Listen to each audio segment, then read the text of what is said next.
اللہ نے عروج و زوال کے جتنے قصے ہمیں سنائے ہیں، جو بڑی بڑی قومیں تباہ ہوئیں، وہ غربت کی وجہ سے نہیں ہوئی، ٹیکنالوجی کی کمی کی وجہ سے نہیں ہوئی، اپنی اخلاقی پستی کی وجہ سے تباہ ہوئی۔ الم تر کیف فعل ربک بعاد ارم ذات العماد التي لم يخلق مثلها في البلاد، یہ ایک قوم، وثمود الذين جابوا الصخر بالواد، یہ ایک دوسری قوم، وفرعون ذی الاوتاد، ایک تیسری قوم۔ اللہ تعالیٰ کہہ رہے ذرا دھیان سے میری بات بھی سنو اور غور بھی کرو کہ تمہارے رب نے قوم عاد کے ساتھ کیا کیا، جن جیسا تیرے اللہ نے بنایا ہی نہیں تھا۔ وہ دنیا میں اتنا طاقتور انسان اللہ نے نہیں پیدا کیا، جن کی اوسط، ہماری اوسط عمر 40 ہے، ان کی اوسط عمر تھی 300 سال، 300 سال، 600-500 سال وہ زندہ رہتے تھے، بوڑھے نہیں ہوتے تھے، بیمار نہیں ہوتے تھے، بال نہیں سفید ہوتے، یوں درخت کو پکڑ کے اکھاڑ دیتے تھے، ہاتھ سے پکڑ کے اکھاڑ دیتے تھے، اتنی طاقت اللہ تعالیٰ نے ان کو عطا فرمائی۔ اللہ تعالیٰ فرماتے ہیں یہ کیوں ہلاک ہو گئے؟ سخر علیہم 7 لیال و8 ایام حسوما فتری القوم فیہا سرعا کأنہم اعجاز نخل خاویہ فہل تری لہم من باقیہ۔ ایک اور آیت میں نے ساتھ شامل کی کہ اللہ تعالیٰ فرماتے ہیں وہ نافرمان ہوئے، ان میں طاقت کی کمی نہیں تھی، نافرمان ہوئے، سرکش ہوئے، آوارہ ہو گئے، اللہ کو بھی للکارا اور انسانی اخلاق کا دامن بھی تار تار کیا۔ تو اللہ نے کہا میں نے ان پر ایک ہوا چھوڑی، وہ کہتے تھے من اشد منا قوة، کوئی ہم سے طاقتور ہے تو اس سے ہمیں ڈراؤ۔ ان کے نبی تھے ہود علیہ السلام، وہ کہتے کوئی ہم سے طاقتور ہے تو ڈراؤ، ہمیں کس سے ڈراتے؟ من اشد منا قوة، کوئی ہے ہم سے زیادہ طاقتور؟ تو اللہ نے جواب دیا اولم یروا ان الذی خلقهم هو اشد منهم قوة وكانوا بآیاتنا یجحدون۔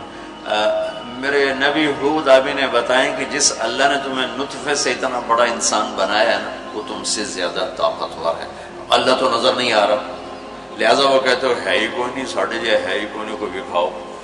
جب وہ اکڑتے ہی گئے تو اللہ نے ایک ہوا چھوڑ دی، 7 لیال و8 ایام، 7 راتیں اور 8 دن، اور اس کائنات کی سب سے طاقتور مخلوق ہوا ہے، سب سے طاقتور۔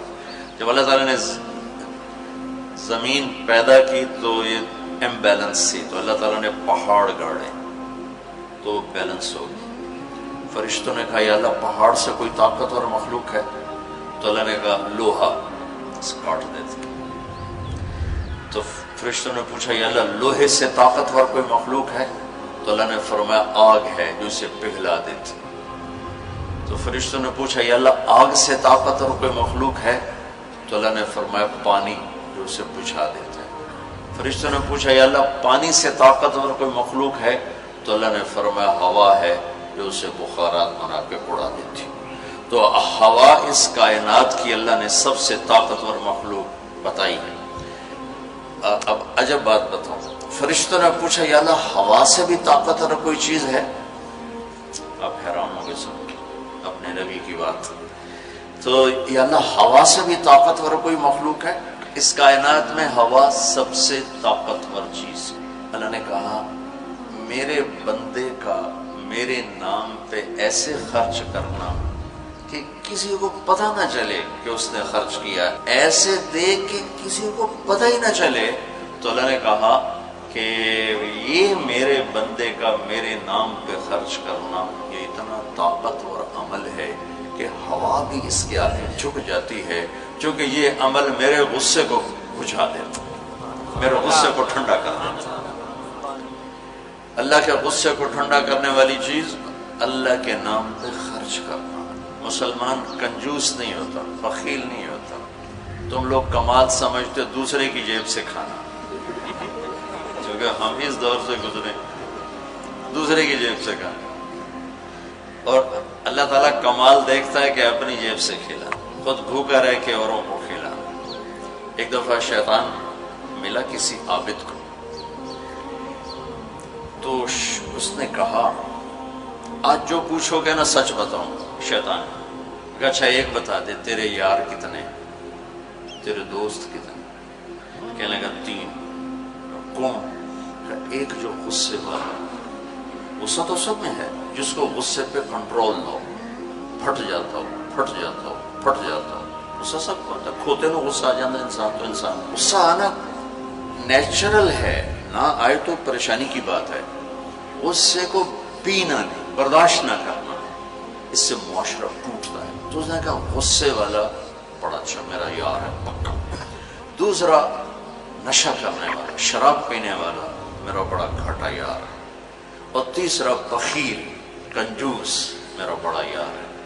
اگلی عجیب بات بتاؤں کہ اگر بدقسمتی سے یہ تینوں باتیں کسی میں اکٹھی ہو جائیں کہ وہ کم وقت غصہ بھی میں بھی پھٹتا ہو، شراب بھی پیتا ہو، بخیل بھی ہو، تو پیر ہونا تو میں مرید ہونا کہ پیر صحیح.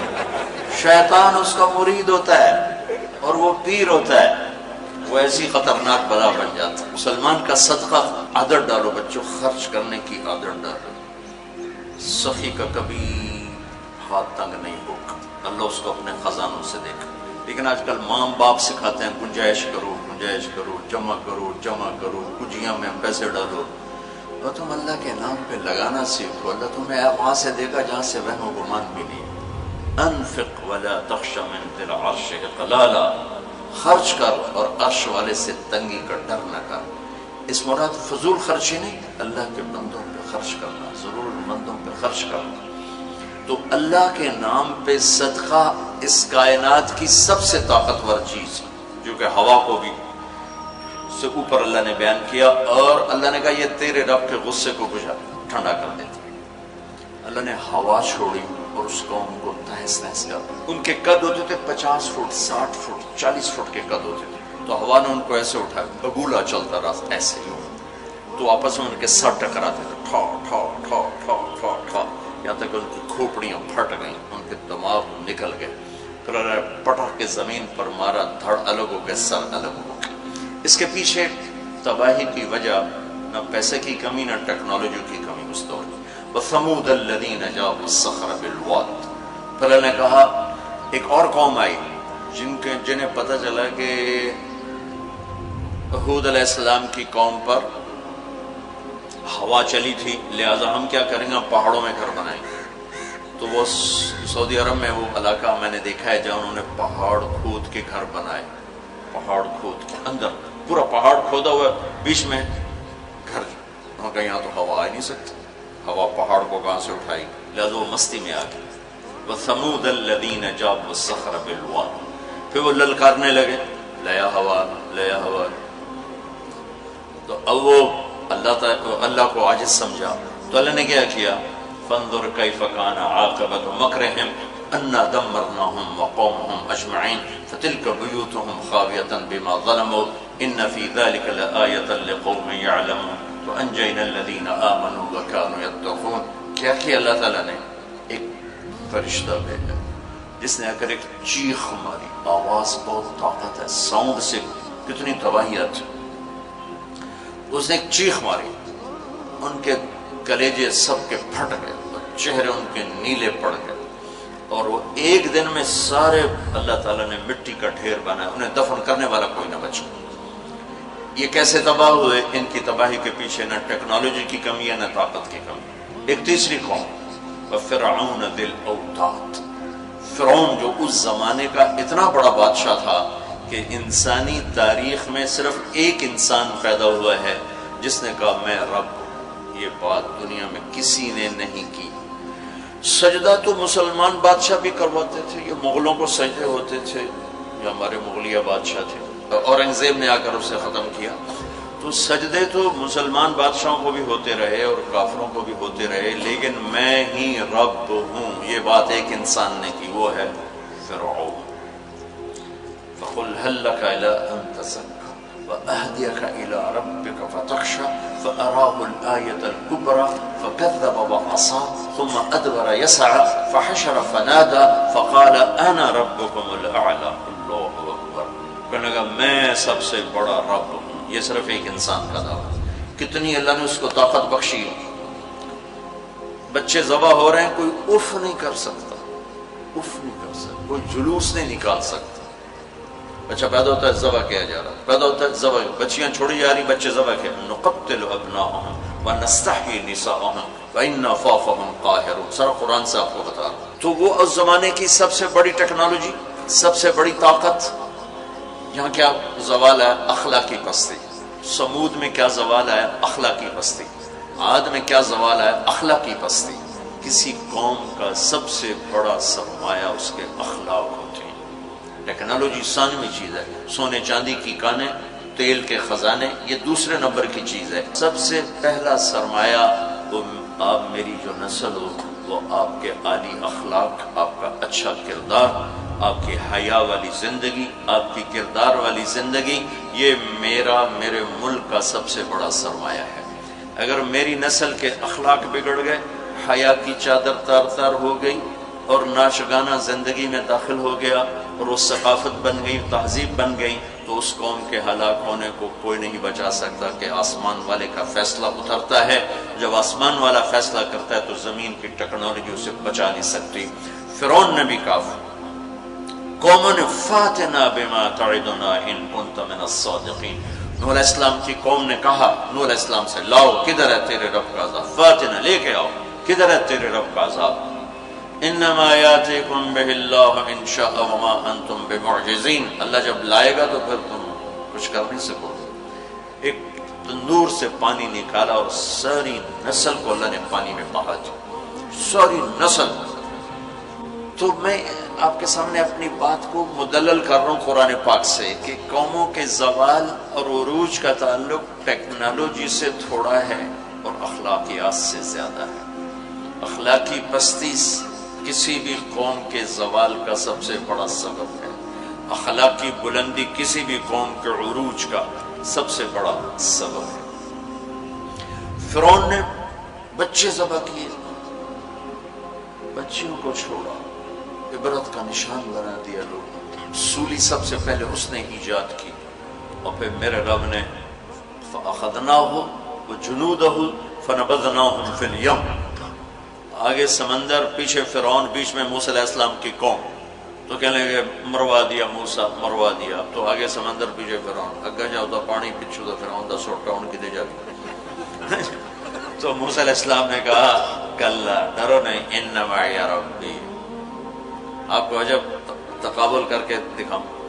موسیٰ علیہ السلام 40 سال رہے اپنے قوم کے ساتھ، 2 نبی، ایک موسیٰ ایک ہارون، اور اپنا سب کچھ قربان کیا. جب آگے سمندر دیکھا، پیچھے فرعون دیکھا، تو انہیں نہ موسیٰ یاد رہے نہ ہارون یاد رہے، انہیں اپنے پڑ گئے. انا لمدرکون، موسیٰ مروا دیتے سن، یا آپ ہمارے رسول ہیں، آپ ہمارے نبی، آپ کا کیا بنے گا؟ کوئی فکر نہیں. ہارون کا کیا؟ سانو اپنی پہ گئی، ان مروا دیا تو انہیں موسیٰ. تو انہوں نے کہا کلا ان معی ربی سیہدین. ہرگز نہیں، میرا اللہ میرے ساتھ ہے، مجھے راستہ دکھائے گا. لیکن کلا میں ایک اشارہ ہے کہ تمہیں مرنا ہی چاہیے، یا تمہیں فرعون مارے یا تمہیں پانی مارے. لیکن چونکہ میرا اللہ میرے ساتھ ہے تو انشاءاللہ مجھے راستہ ملے گا، تمہیں بھی مل جائے گا، میری تو فیل تمہیں بھی مل جائے گا. تو جب وہ بالکل قریب آ گیا تو اللہ نے کہا فضرب بعصاک البحر، لاٹھی مار.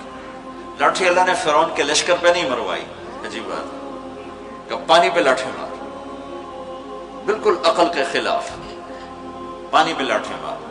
موسیٰ علیہ السلام نے یہ نہیں پوچھا یا اللہ اب پانی تے سوٹے مارن دا کی مطلب، فرعون دے سرج مروا، کہ نہیں ادھر مار. فانفلق البحر فکان کل فرق کالطود العظیم. میرے رب کی قدرت کہ ایک دم اس لاٹھی سے ٹھوٹے مارتا سمندر 12 راستوں میں تبدیل ہو گئی اور سارا پانی ایسے سیمنٹ کی دیوار بن کے کھڑا ہو گیا، کوئی جنبش نہیں. اور 12 قبیلے تھے، 12، تو ہر قبیلہ ایک راستے پہ پانی میں انٹر ہو گیا، بڑی بڑی دیواریں. اب ان کو پریشانی شروع ہو گئی کہ پتہ نہیں نال دیں کی حال ہے. تو اللہ تعالیٰ نے پانی کو ٹرانسپیرنٹ کر دیا. پہلے ہوتا ہے لیکن نظر نہیں آتا نا، تھک ہو. تو اللہ تعالیٰ نے دکھانا شروع کر دیا، وہ جا رہا ہے، وہ جا رہا ہے، وہ جا رہا ہے، سب جا رہے ہیں، جا رہے ہیں، جا رہے ہیں. سب پار نکل گئے تو فرعون کنارے پر آ گیا. انٹر ہوا، اس کے ساتھ اس کا لشکر انٹر ہوا، تو اللہ نے پانی کو حکم دیا تو پانی دوبارہ حرکت میں آیا اور سارا لشکر اس کے اندر ڈوبا، غرق ہوا۔ کہنے لگے ہمیں اعتبار نہیں، دکھاؤ واقعی مر گیا ہے۔ وہ کہنے لگے، پانی کی موج نے اٹھایا اور باہر پھینک دیا۔ موت کو دیکھ کے نبی بھول گیا 40 سال جنہوں نے محنت کی۔ دیکھو ہمارے نبی ہجرت کے لیے گھر سے نکلے، جمعہ کی رات 27 صفر، نبوت کا 14واں سال اور جمعہ کی رات تھی۔ تو ابو بکر رضی اللہ تعالیٰ عنہ نے عرض کی یا رسول اللہ میں نے ایک غار ڈھونڈا ہوا ہے، وہاں چل کے چھپتے ہیں، پھر جب ہماری طلب کوئی مدھم ہو جائے گی پھر ہم نکلیں گے۔ چلو اب کبھی آگے چلیں کبھی پیچھے، کبھی ہمارے نبی کے آگے ہوں کبھی پیچھے ہوں، کبھی آگے ہوں کبھی پیچھے۔ تو آپ نے فرمایا کہ ابو بکر یہ کیا کرو، کبھی آگے کبھی پیچھے، کبھی آگے کبھی پیچھے۔ تو کہنے لگے یا رسول اللہ اخاف الرصد فامشی امامک اخاف الطلب فامشی خلفک۔ یا رسول اللہ جب مجھے یہ خیال آتا ہے کہ آگے کوئی دشمن چھپا ہوا وار نہ کر دے تو میں آگے چلتا ہوں کہ وار میرے اوپر پڑے، آپ پہ نہ پڑے، اور جب مجھے خیال آتا ہے کہ پیچھے سے آ کے حملہ نہ کر دے تو میں بھاگ کے پیچھے ہو جاتا ہوں کہ اگر کوئی وار کرے تو میرے اوپر آئے، آپ پر نہ آئے۔ انا لمدرکون، ابو بکر کا عمل اور بنی اسرائیل کا عمل آپ فرق دیکھ رہے ہو۔ اگلے دن اچھا ہمارے نبی پنجوں پہ چل رہے تھے، پنجوں پہ، پورا پاؤں نہیں، کہ اس زمانے میں کھوجی، جب تک کچی سڑکیں تھی یہ علم تھا، خود ہمارے گاؤں میں کھوجی تھے، کچی سڑکوں پہ پاؤں کے نشان پر چلتے چلتے سینکڑوں میل چلے جاتے تھے۔ ہمارے دادا کے اونٹ چوری ہوئے ڈیرہ غازی خان، چوری ہونا کوئی بڑی بات نہیں تھی، بیزتی سمجھی جاتی تھی اس زمانے میں، فلانے سردار دی چوری ہو گئی، تو وہ کھوجی کو لے کر چلے میاں چنو کے پاس ہمارا گاؤں ہے، وہاں سے چلتے چلتے ڈیرہ غازی خان سے چوٹی پہنچے، پاؤں کا نشان دیکھتے دیکھتے، اور وہاں سے اپنے اونٹ لے کر واپس آئے۔ تو میرے نبی پنجوں پر چل رہے تھے کہ قدم کا نشان نہ پڑے، لہذا جب آپ پہاڑ کے قریب پہنچے، وہ سیدھا پہاڑ ہے بالکل خارس اور ایسے، جب آپ چڑھنے لگے تو انگلیاں اتنی درد کرنے لگیں کہ آپ سے چڑھا نہیں گیا۔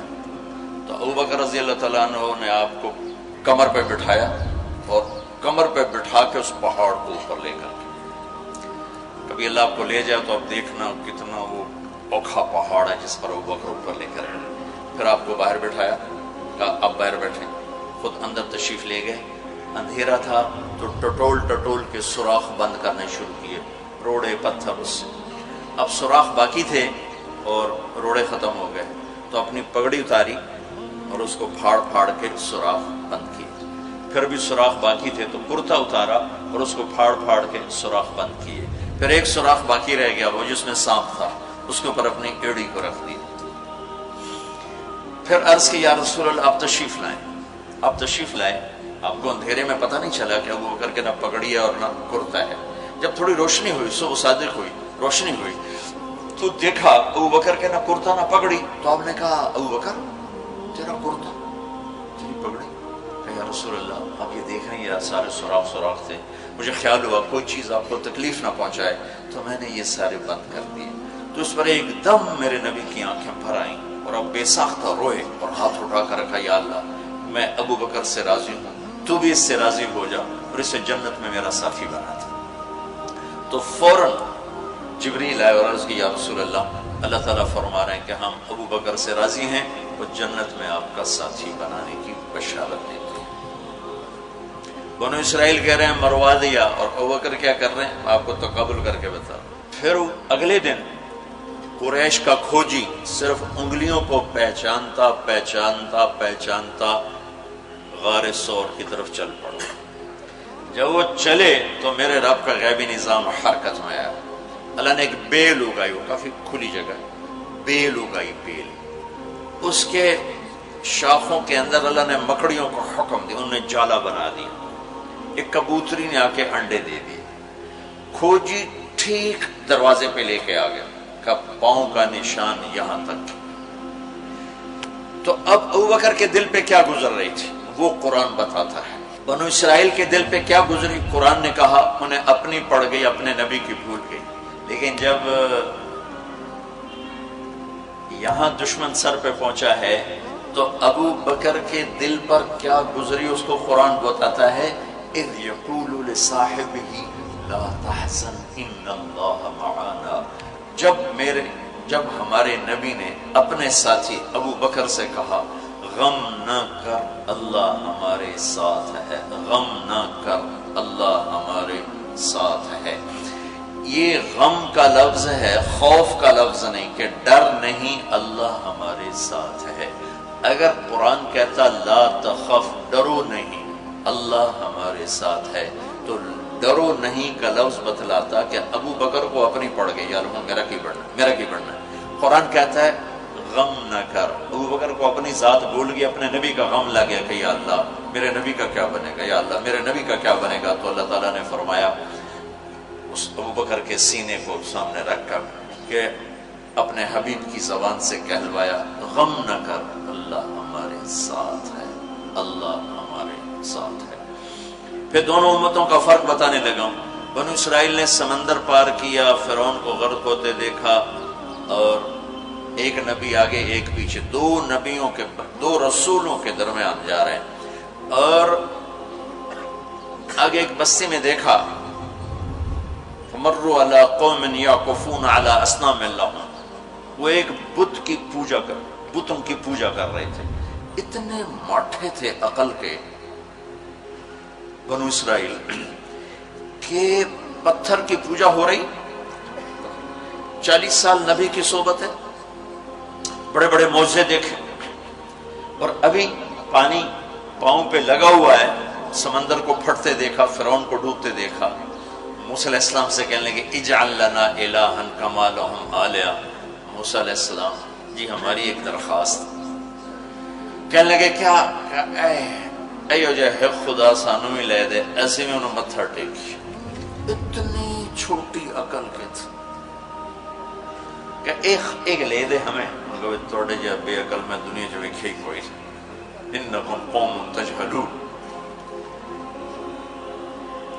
ہمارے نبی دنیا سے تشریف لے گئے، فوت ہوئے 12 ربیع الاول 7 جون 633 عیسوی 11 ہجری پیر کا.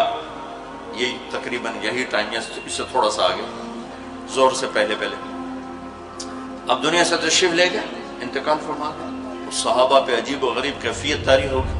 عمر رضی اللہ عنہ نے تلوار نکال لی، جو کہے گا اللہ کا نبی فوت ہو گیا قتل کر دوں گا. وہ فوت نہیں ہوئے، اللہ کے پاس گئے، واپس آئیں گے. ابوبکر صدیق کو پتا چلا وہ عوالی ایک محلہ ہے، وہاں گئے ہوئے تھے اپنی بیگم کے پاس. وہاں سے دوڑتے ہوئے آئے، گھوڑے سے چھلانگ لگائی، گھر میں داخل ہوئے. اپنی بیٹی کے حضرت عائشہ کے گھر میں آپ کا انتقال ہوا. آپ کے چہرے سے کپڑا ہٹایا، ماتھا چوما، آنسو گرے، اور کہا طبت حیا و میتا. میرے محبوب آپ دونوں حالتوں میں پاکیزہ خوشبودار ہیں، دنیا سے جانے کے بعد بھی اور دنیا میں رہتے ہوئے بھی.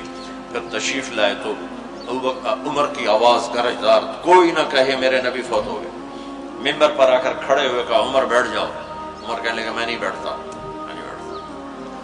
تو کہنے لگے ایھا الناس من کان یعبد محمدا فإن محمدا قد مات. جو لوگ محمد کی پوجا کرتے تھے تو سنو آج ان کو اللہ نے اٹھا لیا ہے. ومن کان یعبد اللہ فإن اللہ حی لا یموت. اور جو اللہ کی پوجا کرنے والے ہیں وہ سن لیں کہ اللہ موت سے پاک، زندہ، قائم دائم، حی قیوم موجود ہے. اور پھر آپ نے یہ آیت پڑھی انک میت و انہم میتون. میرے حبیب آپ نے بھی موت کا ذائقہ چکھنا ہے، وہ سب نے موت کا پیالہ پینا ہے. اور یہ آیت پڑھی وما محمد الا رسول قد خلت من قبلہ الرسل افإن مات او قتل انقلبتم علی اعقابکم.